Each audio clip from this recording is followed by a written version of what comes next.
السلام علیکم ورحمۃ اللہ وبرکاتہ۔ میں ہوں سراج الدین امجدی۔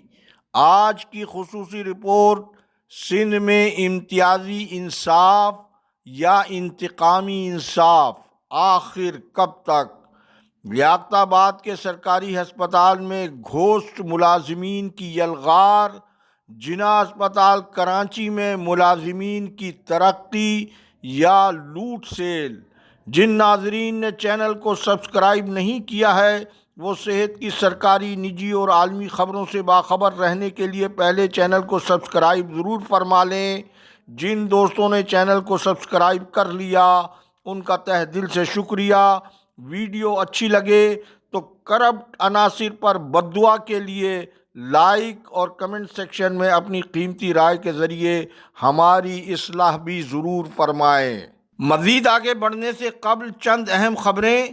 آغا خان یونیورسٹی اسپتال کراچی کو غلط تشخیصی رپورٹ جاری کرنے پر 16,80,000 روپے ہرجانے کی سزا۔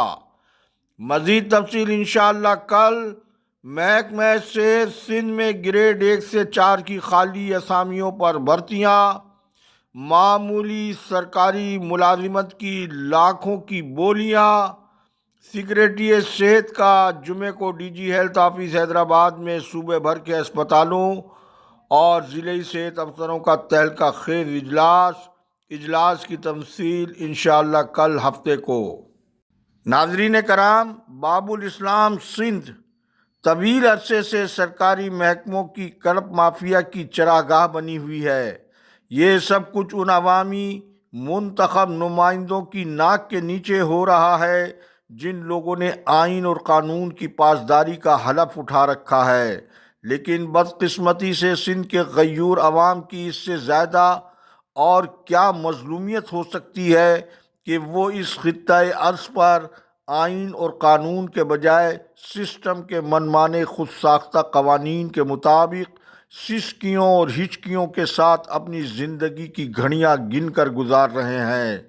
اللہ بھلا کرے چیف سیکریٹری سندھ سید آصف حیدر شاہ کا کہ انہوں نے بالآخر Muhammad Adeel Sheikh, deputy director BS18 planning and monitoring cell agriculture supply and price کے خلاف شکایتوں پر انہیں معطل کر کے اور ان کے ساتھ ملوث سارے افسران کو بھی معطل کر کے باقاعدہ تحقیقات کا حکم دے دیا ہے، جسے سندھ کے سسٹم کے دور میں تازہ ہوا کا جھونکا قرار دیا جا سکتا ہے۔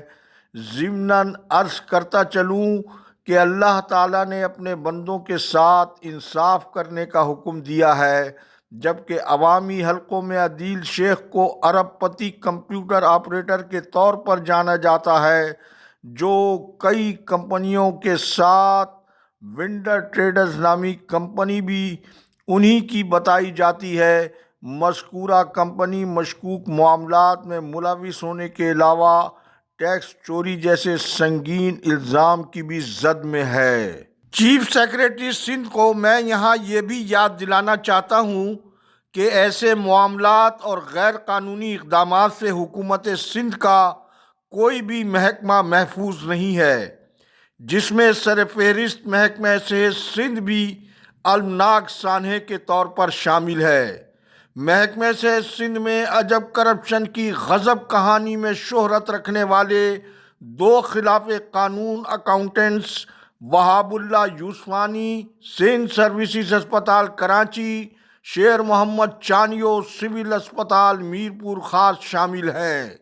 اب مذکورہ دونوں خلاف قانون محکمہ صحت کے ریگولر اکاؤنٹنٹس کی محکمہ صحت میں خلاف قانون بھرتیوں کی اجمالی تفصیل اور دستاویزی ثبوت کی جھلکیاں بھی آپ ملاحظہ فرمائیں۔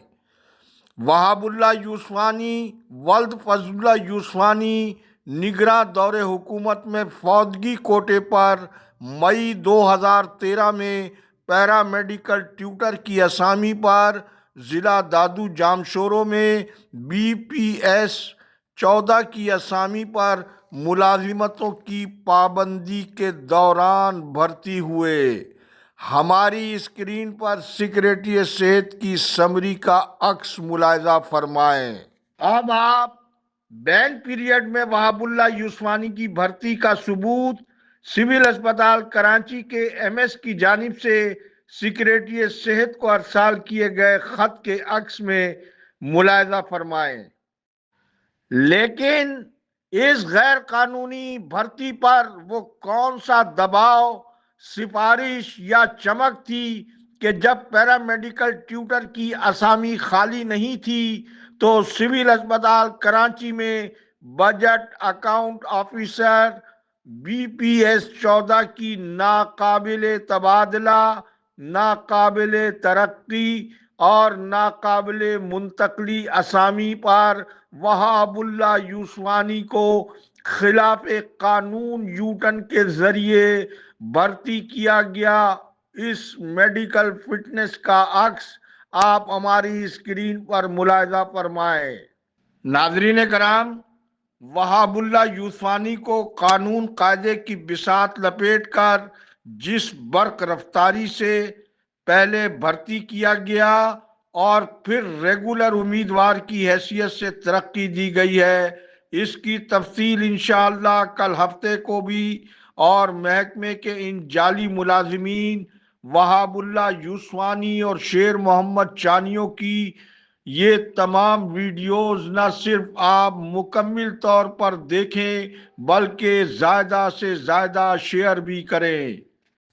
ناظرین کرام، ویسے تو سندھ گورنمنٹ اسپتال لیاقت آباد کے خلاف قانون میڈیکل سپرنٹنڈنٹ ڈاکٹر عتیق الرحمان قریشی کو ہسپتال میں 2024 میں پیش آنے والے سانحۂ آتش زدگی کے روح فرسا واقعے کے بعد یہاں رہنے کا کوئی اخلاقی اور قانونی جواز نہیں تھا، کیونکہ اس واقعے میں متعدد کوالیفائڈ نیم طبی عملہ اپنی جانوں سے ہاتھ دھو بیٹھا کہ ان سے طبی اور انتظامی قواعد کے برخلاف شعبہ حادثات میں ڈیوٹی لی جا رہی تھی۔